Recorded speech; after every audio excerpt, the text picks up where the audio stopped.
So I'm just excited to see where it goes.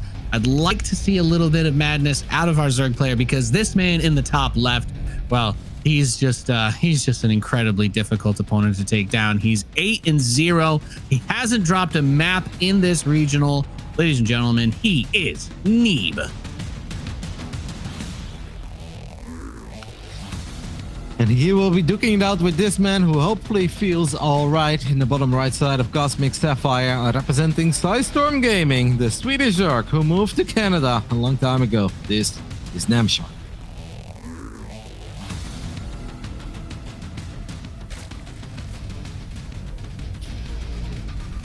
Yeah, and you know, we've had a lot of funky builds. We've seen a lot of strange things, but you know what, Kev, I don't know if you'll agree with me on this, but I'm just gonna put it out there. Cosmic Sapphire has given us a lot of very interesting maps.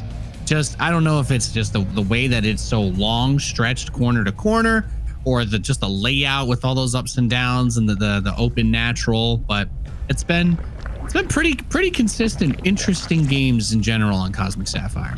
Yeah, I definitely don't hate it. I also like the way that the gold has been implemented in this map. There is a gold, but it's not something you can just easily take early on. Sometimes you can take it as a hidden base, and that's something we still see even at the highest level. Overall, it's just a fun map. It's also just a bit bigger, man, than a lot of these other maps, because I do enjoy our current map pool, even though I think we have a few too many maps with ramps leading into the natural.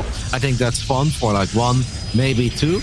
Technically, it's 5 out of 7 here if you count the pocket bases in stargazers and whatnot. So that's a bit much for me.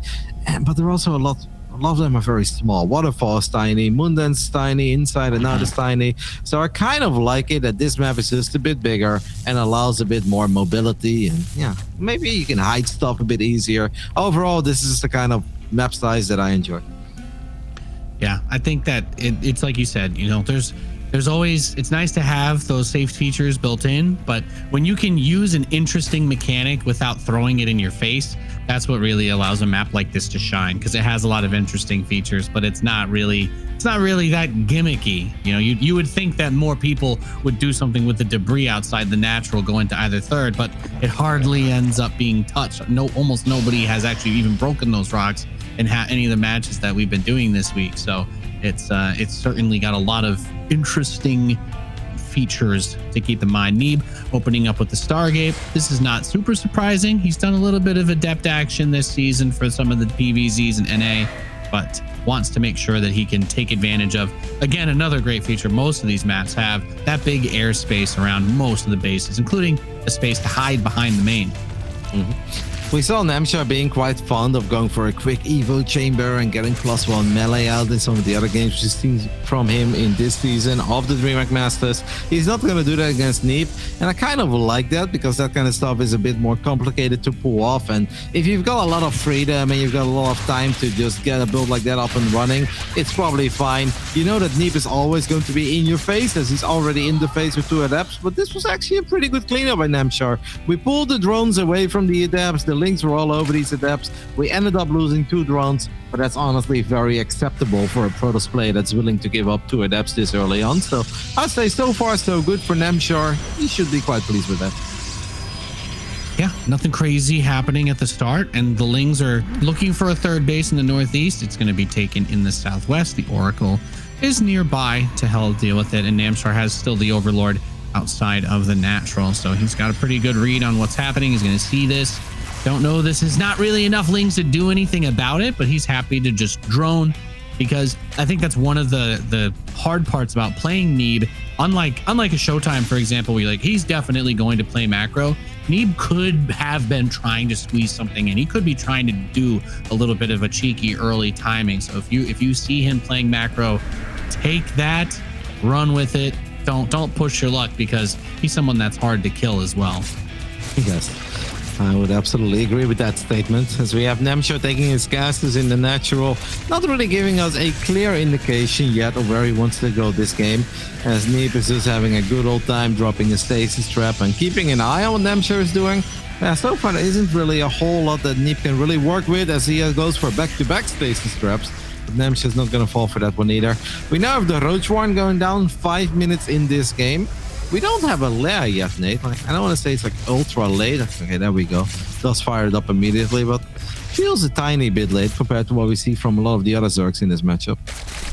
Yeah, I mean, the drone count is there to feel like you can tech up, but a little bit of drone damage. No Spore on the third base, so 3 of them get grabbed. And yeah, like you were saying, I mean, once you've got the saturation, you've got your units. If you're not going to do a big attack, you got to tech up, move into some upgrades. There's the evolution chamber finally starting up as well, so that is nice. But Neeb does have the prism out on the field, and I believe he also has the Templar archive. So look at this little Archon drop action. Is that where we're going, Roddy? Yeah, could very well be. We're going to warp in a couple of our... This is actually kind of cool, right? Because if the defense would only be links, then the combination of Oracles and Archons would actually be very useful. And Namshar has played a bit of that +1 style with the links that I mentioned before, but that is not going to be the case this time around. Neeb did see the Roach Warren go down a while ago, so I'm sure that he's thinking about the possibility of there being a Roach Warren. But sometimes even just having a few Roaches is not necessarily enough, because like you can't really fight this with 2 Roaches. You're gonna need a little bit more. Charge is nowhere near done, so I don't think we're gonna go too crazy on the Zealot Warpins. But Neeb says, well, watch me, Roddy, as these Archons are getting some really good shots off. Oracles activate Pulsar Beam, and what shouldn't be all that scary is actually turning into a pretty problematic scenario, and the drones are super cornered as well. Yeah, saying a lot of that clumping up. Some of those Overlords taking a lot of damage too. When you're able to hit 6 or 7 units per attack with the Archons, that's just absolutely filthy, Roddy. And the Archons, the shields are getting very low, but everything has died, and now charge is done. Looks like Neeb thought to himself, okay, you seem like you're playing nice and macro, but I don't think you really have what you need. I don't think you're prepared for me to make this kind of commitment. And this is exactly the kind of stuff that Neeb will just break out of nowhere and toss at you. All the Archons microwaved to death by those lightning hands of the Archons. And it's beautiful to watch, but certainly not to be on the receiving end of. Namshar Ultra supply block here, 7 minutes into the game. Neeb can obviously warp in more Zealots. He still has plenty of Zealots active in the main base, and Namshar will just wave the white flag as this was way too much damage.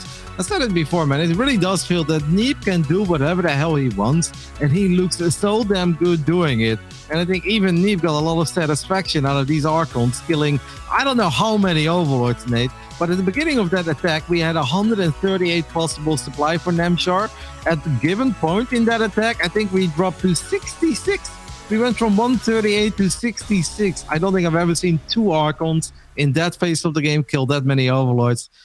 Neeb must have a lot of fun being Neeb, man. Like, I wish I was Neeb. It seems cool. Yeah, that's such an awkward spot to be in. He like pulls everything, and then you realize, oh, my Overlords are stacking. And then the Archon's like, you know what? I think we can kill the Overlords this time. Yeah, we don't need to force it onto the rest of the units, and then you just can't build anything. So, I mean, we knew Namshar coming into this one, definitely the underdog. He's feeling a little bit under the weather, but Neeb is just like, I am laser focused, and he wants to collect these dubs, Roddy, because the competition has heated up a little bit in NA. It's not just Neeb at the tip top. It's not just him versus Scarlet every time. You have Estrella, who's the other Protoss in the other group. That's got the same record, right? That's been completely dominating, been an absolutely horrifying player to deal with. So kind of fun to see. Yep, I do hope we get a slightly more competitive and close game too, because we do know that Namshar, if you give him time, he still has some very good late game CVP. He's always been pretty good with the complicated Zerg armies, and if he can ever stabilize on 4 bases, get a bit of map vision going, I believe that he can really make Neeb work for it. But we just have to survive these first 6-7 minutes, as we're gonna have to rehost the game apparently, guys. Namshar was Terran. Let's not do that. We know what Neeb's capable of in that matchup too, so I think PvZ is what we should go for. Yes, definitely. And we'll get back into that one in a sec. But yeah, and that's just the kind of stuff that Neeb can do. It looks like a straight up macro build. You think, okay, the charge is going to come after. It's just like Archon harass, but sees, well, there's not a lot of roaches. There's no roach speed. The lair didn't really get to come into play at all. There was no upgrades. It was just Namshar droning up, taking a little bit of damage from the oracles, but Neeb just had all the information. That's one of the best things about the Stargate build, is you can just see everything. So makes it very easy to decide what you're going to do, unless the Zerg really has something special hidden. But not the case that game.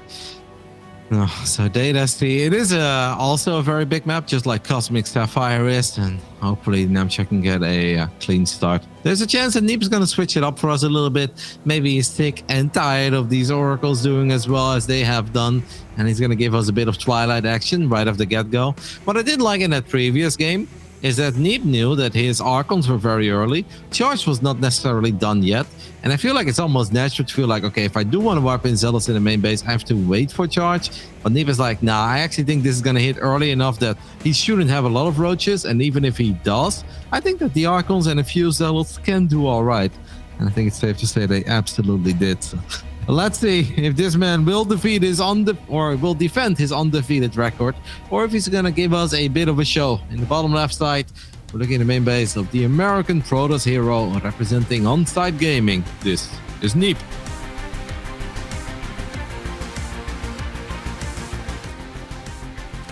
And his opponent, the Blue Zerg player in the northeast of Data C. He is Sidestorm Gaming's Namshar.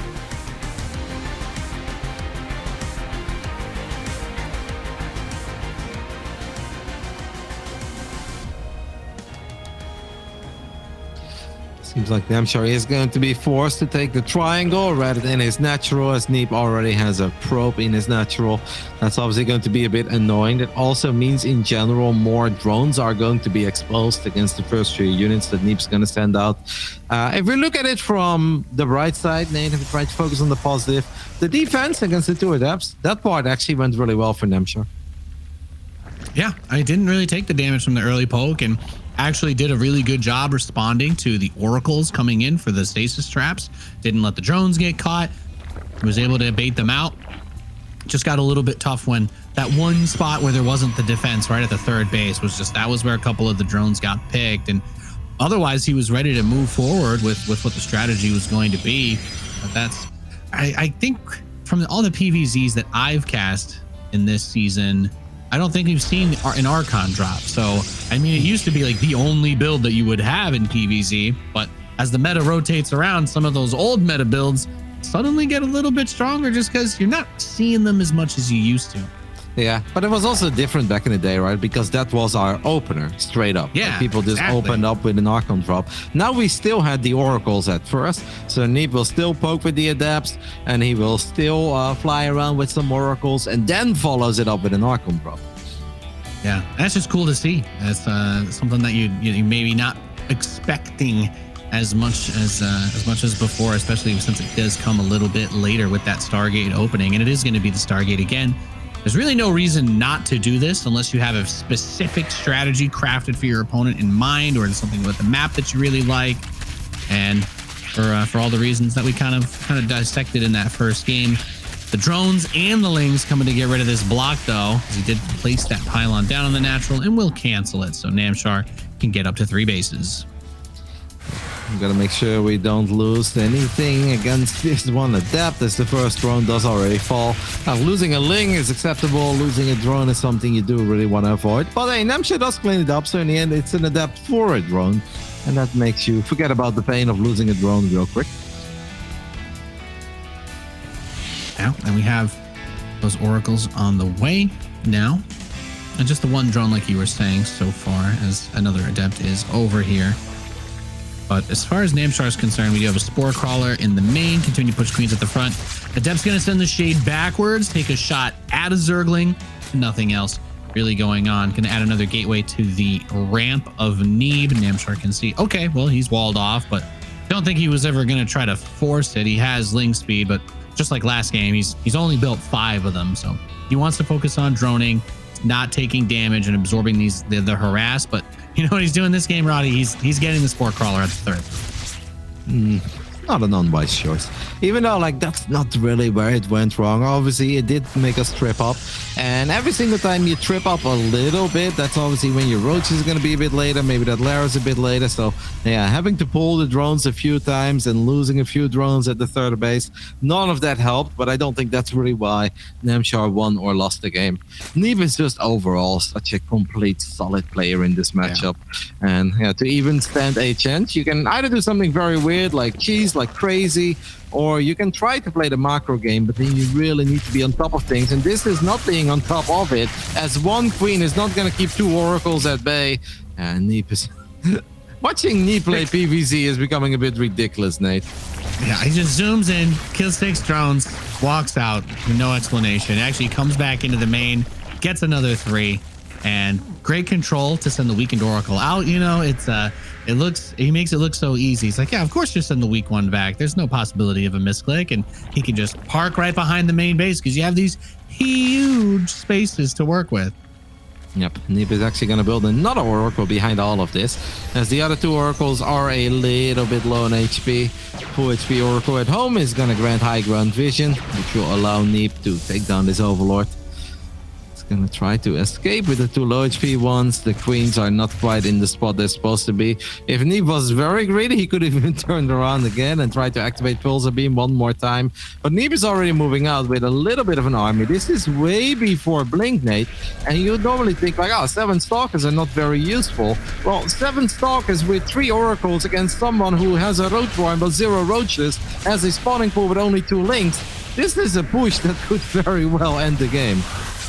Yeah, he's been trying to play the economic game, right? And not having these units, and Neeb just kind of throws these attacks after the Oracle takes like, you know, the momentum out of the opening for the Zerg, and all the drones have to come out and fight. He's actually attacking his own queen there for a moment, and it goes from bad to worse. He's trying to nibble these robots to death with the lobster claws, but they're not really that effective weapons against the Protoss Rotterdam, as 8 drones die, and the Stalkers continue to pound away at the 3rd base. 3 Oracles stand atop them, and a lot of Lings are coming out. He did open with speed, so they are an option to deal with this, but not without taking a lot of damage first. Yeah, we're down to 1 queen. We have lost 14 drones. In the end, the cleanup is good. I actually think that Neeb derped a tiny bit there with the oracles, right? At first, he was greedy, trying to go for drones above the spore. Then he realized they were kind of low on HP, and he's like, I can't really do that. Then he flew them very far away, while Pulsar Beam, I think, was still active, so they actually kind of drained themselves of their energy. But even after Neeb loses all these Stalkers, I think we can all agree that that was a very successful attack, because I can't recall the last time that the Zerg was in a good spot, having 1 queen in a 7-minute PvZ. Yeah, that's... I mean, queens aren't great because one can do everything. Queens are great because a couple of them can do a lot of things. So, yeah, that's a lot of overtime trying to inject all the hatcheries and move the creep out. But actually, you know, funnily enough, that's probably one of the strong things Namshar has going for him this game, as it's barely a screen away from that 4th base. But I guess if we're talking about the Protoss 4th getting set up before the Zergs, that's also a part of the issue with this one. Yeah, the creep highway is very good. And if Namshar just holds down the roach button, which is exactly what he does, and he builds nothing but roaches and ravages, there's actually a chance that we're going to have a game that will go on for a little while. That is 5 oracles, though. Jeez Louise. And if that spore crawler falls, Nate, these 5 oracles will go completely uncontested. The queen count is back up to 4, but yeah, that's obviously not a dream amount of queens. Namshar wants to buy some time until all the extra units that he has produced will actually be here. Oracles decide to activate Pulsar Beam, and I think Neeb really wants to go for that Spore Crawler. That's exactly what he does. Now, there really isn't a lot of anti here, but I'm going to say 2 out of 5 Oracles have died. The Queens are going to show up as Neeb links into the main base, does lose 1 more Oracle, but it's actually down in supply, mate. Yeah, a pretty costly engagement. I think you can see almost a little bit of impatience with that, just trying to force it, really. And Namshar is able to gain some ground in this. And I think the only thing that really allows Neeb to do this is having that 4th base done and mining and saturated. But as charge completes, you know, that's one of those things where you can open the door for Namshar a little bit, because now he's able to get his base saturated up. And it's he did lose the hatchery at the 3rd. We can't pretend like he didn't take damage, but he does have a lot of roaches and ravagers. Look at all the Zealots marching out, by the way. Neeb is going to set up a counterattack, and even though Namshar has awesome creep spread in the center of the map, he really does not have any vision at the left side. So these Zealots are going to come as a complete surprise to that base at 12 o'clock. Oracles have gone into the natural to get a few more drones. Neeb is just kind of building Oracles non-stop. The Stalkers are in a very awkward spot, though. Neeb may actually have to recall or indeed just blink into the main base while the Zealots are doing their thing at that base as 12. Well, they are supposed to be doing their thing. They're all chasing 1 roach, but now they will be doing that thing, Nate. getting underneath the Overlord swarm in the main base while the Zealots rip and tear through that 4th base. And great usage of the Oracle to bring it over to the top of that cliff to give the Stalkers vision to escape.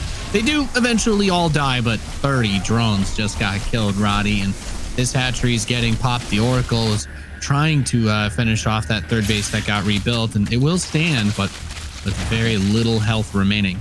There is a lot of army supply, though. It's 73 for Neeb, but it's 110 for Namshar. So Neeb is going to recall, I think, the Zealots he still had. Yep, indeed, the Zealots from the top side of the map. Namshar has put himself in a spot where obviously he is very all in. He's going to try to fight away from shield battery overcharge. Kiting Zealots on creep is honestly not a bad choice. Neeb blinks forward, but I actually think we have enough Zerg at least to win this fight. Is it enough Zerg to win the game? That I don't know, because Neeb is going to be able to reinforce for days. And Blink Stalkers off creep are going to be pretty feisty, but this is still an army to be respected, Nick. Yeah, it is a lot of firepower, and he has invested in the upgrades. +2 missile, close to finishing, not quite yet, but almost there. And that one Immortal at the front, very powerful, but gets focused. Very good targeting down there by Namshar as he's looking to strike back in this series. Just pure Stalker versus Roach Ravager with not a whole lot else to support it. Another Immortal is coming through. +2 ground weapons is on the way, but it's just not done just yet. And those +2 Roach Ravagers are really getting a lot of damage on this base. Neeb needs that moment to stabilize and get ready for the next phase. Yeah, I mean, every Ravager that he kills is obviously a very good one because they are expensive. It's hard for Namshar to replace them, and Namshar's supply is dipping underneath the 100 at this point. He's done damage with his attack, and it definitely looked promising for a split second, but Neeb has money for days. He's even going to queue up a Desperation Void Ray. I don't hate it because there is nothing that really shoots up here, and Neeb knows that all he needs to do is just kite, buy time, and let his superior economy do the thing. Namshar is still going pedal to the metal. He's going to try to reinforce this with Zerglings, but I'm afraid that by the time the links show up, Neeb, that's the second time this fight. Now he kills his Oracle. Earlier he actually blinked back and he shot at his own Stalker with the Immortal as well. But even those little misclicks I don't think are going to make the difference. Namshar maybe got close. He's making Neeb sweat a little, but I just don't think it's ever going to be enough. Yeah, the one thing that was working well for him, and I think that the economy question comes back into it because he builds the Void Ray and he's been building the Immortals, but that's 5 gateways that have been unpowered at that 3rd base for quite a while. So Neeb only had 4 Warpins available because of that and still only does. So a lot of his production was taken away. So that's why we weren't seeing those big Zealot waves coming in to reinforce. He's just trickling out Stalkers as quickly as he can, but having that Void Ray for the dedicated damage is good.